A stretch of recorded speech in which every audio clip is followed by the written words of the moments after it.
What is up, nerds and nerdettes? Welcome back to the episode of The Pull. I am your host, AJ Kunze, and so I was sitting here going through my comic books and trying to figure out what I was going to do for an intro, and I stumbled upon a very interesting fact. On Comixology, when you go to the purchase page, on the very top of the page, it tells you how many comic books you have bought. And according to Comixology, I have bought 2,339 different comic books. Now, comic books can range in price anywhere from $1 a book to $5 now for some goddamn reason. I think it's okay to charge that much. Anyway, let's do the roundabout math and say it's about $4 an issue. That means I've spent a little bit under $10,000 on comic books just since I got my Comixology account. That's not including the giant line trades and the long boxes and all that kind of stuff. So to avoid having to think of an intro this week, I thought of a contest instead. Try to beat my Comixology record. If your Comixology account has more books on it, take a little screenshot of it and post it in the comments below. And the winner will get a prize. The secret prize is no goddamn prize. Because I can't afford to buy you a fucking prize. I spent $10,000 on comic books, you ass. Okay, Secret Wars, you win. I'm finally starting to get it.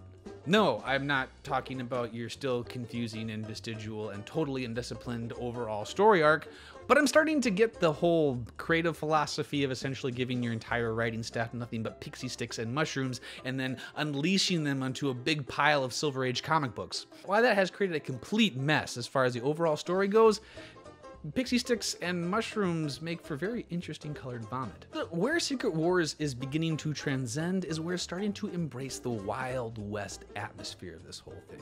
There are no rules. Creators can take these characters that we've experienced forever and ever and take them anywhere they want and execute any number of permutations of new ideas. The latest success story of Secret Wars is Weirdworld.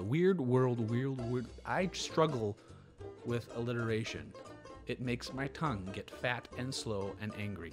Weirdworld is a product of Jason Aaron, and while it doesn't have a whole lot connecting it to the main Marvel universe, it has just enough for the Secret Wars tag to actually make sense. It follows the exploits of an exiled barbarian king as he is trapped in Weirdworld. It says right there on the cover of the book. Jesus. But it's essentially this like floating fantasy world in the sky. Now, we've seen fantasy worlds before, but we've never seen anything like this. This book really captures the feeling of being a 9-year-old playing in a sandbox with all these different action figures from different franchises and mixing them together into one crazy plot. You know, like the time you got Snake Eyes and Luke Skywalker to Halo jump in and save Princess Jasmine from Kang and his army of putty soldiers? Each panel brings forth a new and crazy adventure. It is a circus of misfortune with new creatures and new villains popping up at every single turn to hinder our hero's advancement. No, it's not going to be, this is not the kind of story that's going to tickle you on any sort of emotional level or is going to create any sort of through line to your heart, but it is going to entertain the hell out of you. Reading Descender. It's about robots. I wonder if Jeff Lemire sits at home and looking out his bay window, maybe smoking a pipe or enjoying a nice scotch. And he goes, I wonder how many people I fucked in the heart today. Jeff Lemire is the best in the business as far as creating emotionally engaging and heartbreaking stories, and Descender is some of his best work. The story about a future where robots have already sort of gained self-awareness and intelligence and have already sort of transcended humans, Descender delves into what the next step to that would be. More specifically, robots starting to develop their own spirituality and to sort of build their own religion and afterlife and sort of enter that intellectual and spiritual renaissance that mankind has gone through and will continue to go through. It's a really smart evolution on the idea of artificial intelligence following the same path as gooey, bloody intelligence. Now, the weight of something as big as the moving forward of your entire species is not something any adult or mature mind should ever have to go through. Yet in the center, that weight is pushed onto, I guess it's a little boy, but it's a little boy robot. And it's starting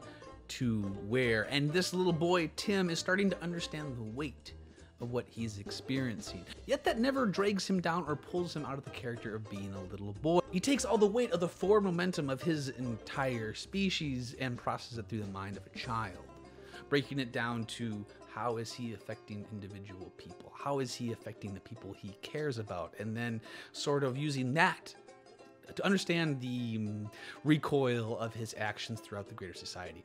And if you're one of those people that was able to muster enough emotional lead to get through books like Sweet Tooth, this is the book we've been waiting for to fill that incredibly gory and big gaping hole in ourselves. So make sure you're picking up Descender. Unless you're one of those comic book readers, the only ones to read comic books about chainsaw guns and hot rod cars and kissing girls, because emotions are for women and Europeans.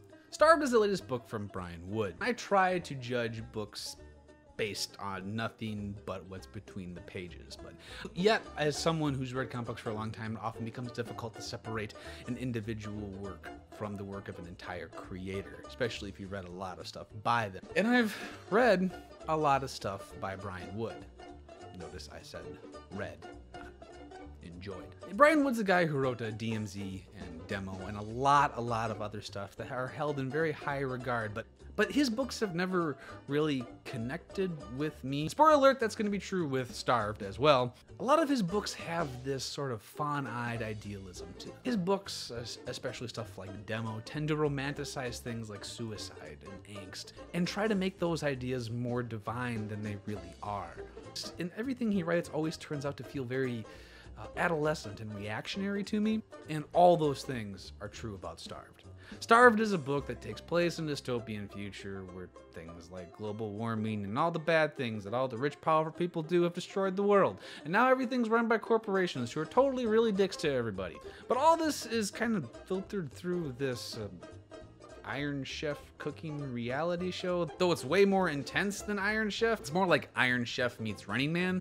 The book spends a lot of time sort of beating the drum of the 99 and 1% and the idea that authority is awful and no one should be able to tell you to do anything. Individualism is the highest of all priorities regardless of what you do with that individualism.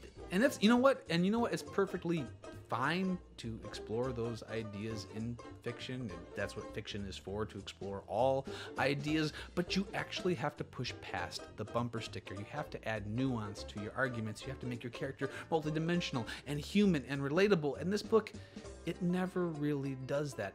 This is a book that paints in the darkest of blacks and the most absent of whites. Never delving too deep into an issue, but choosing to dance in the extremes. I mean, all the characters are just incredible dicks or incredibly nice. There's no justification for any of their behaviors or their personalities or explanations on why they are just giant cunt faces. In the world of Starved, a character is either Girl Scout Kirby or Genghis Khan with chronic wasting disease. This is a book that's not interested in saying anything or doing anything or being interesting. It's trying to reach in and poke you in your 14-year-old angst. And you know what? There may be a segment of readers out there that really speaks to, that they're in a time in their life where that's what they want to hear and that's what they need to hear. But me, I've been out of that time in my life for like 15 years now. And maybe that's my problem with Brian Wood, is I'm just not his target audience. I'm just not who he's trying to speak to. I like books that cause me to think past a certain level, that have complexities, that have things moving past what my eye sees. And you're not going to get this with Starved. In fact, you're not even going to get a book that just sort of tickles your funny bone or is ridiculous for the sake of ridiculous. You have a book that is trying to say something that it thinks is smart without actually thinking first. Pull Deez. This is part of the show where we go over all the books that weren't quite interesting enough to get their own segment. Let's do it rapid fire and go. Black Science number 15 is another entry in what may turn out to be Rick Remender's opus.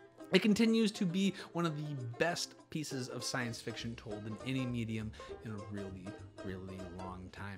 Constantine the Hellblazer issue 1. Certain books are really special because they develop a really big sense of individualism really fast. And Hellblazer is very much that same book. Right away, page 1, panel 1, This book is completely unique and fun and lovable. This could end up being really cool. Make sure you get on it now. Copperhead #1 is still up there with the best books that no one's talking about. Think space western. So Firefly, if instead of Nathan Fillion it was Clint Eastwood. So yeah, you're that damn right you're gonna read it. Roche, Clandestiny continues to be the best book with the dumbest title out there. This book is, man, it's just cool. Really good, really heady science fiction. Shut up and read it. Savior, Todd McFarlane, god damn it. You're so talented. Why are you such a dick? This guy has spent a lot of years not creating comics, and after reading Savior, I'm pissed about our wasted years.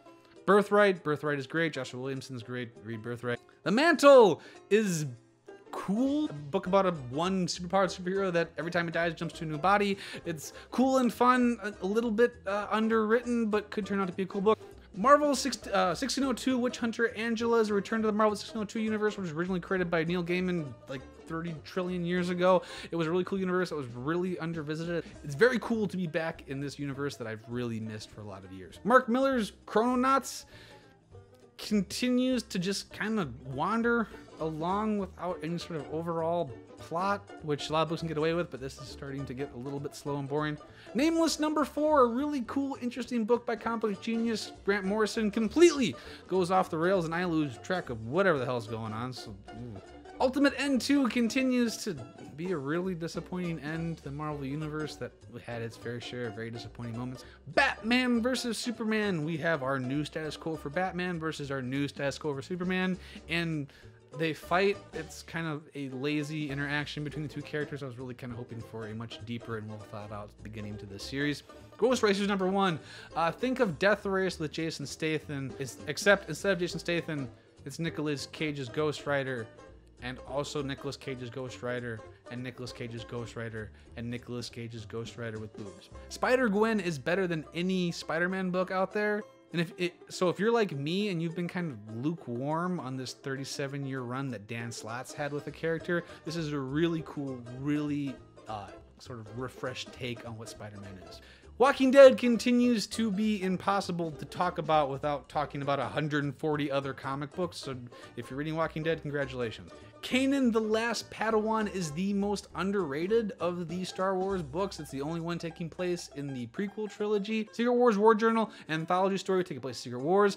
One story is basically Hotline Miami version of the Marvel Universe, and the second story is maybe the most heartbreaking Daredevil story ever told, and Daredevil does nothing but tell heartbreaking stories. Batman 41, welcome to the new Batman. He looks like a combination of Iron Man, a Gladiator, and the Energizer Bunny. Saga #29. Do I need to say anything about Saga? Fucking read Saga. A trade came out this week that I can recommend to you, and I can recommend it to you with the force of a goddamn Mack truck. East of West is one of my favorite series, and it is the perfect series to read and trade. The 4th volume came out, and it is so good. This is one of those comic books that's like really, really dense and complicated, and it goes down a lot easier when you read it in huge chunks. We did it. We did another episode. I am really goddamn tired. Thank you guys so much for watching another episode of The Pull. This is the best part of my week, and I just love sharing it with you. And I love it even more when you guys talk shit about comic books with me. Make sure you go ahead and like us on Facebook so we can talk about even more stuff in the industry, and you can keep up to date on the latest news in comic books and video games. Make sure you check out all the content in Video Game Time Machine. We do a lot of other great content besides this show, and I want you guys to enjoy it. Make sure you guys go ahead and follow me on Twitter and hit that subscribe button. For every subscriber we get this week, I'll put 1 battery in my recorder, which is running out of batteries, is going to die soon. So let's get to the end of the show real quick. Make sure you come back next Sunday and every Sunday enough time for another episode of The Pull. Now get out of here and go read comics.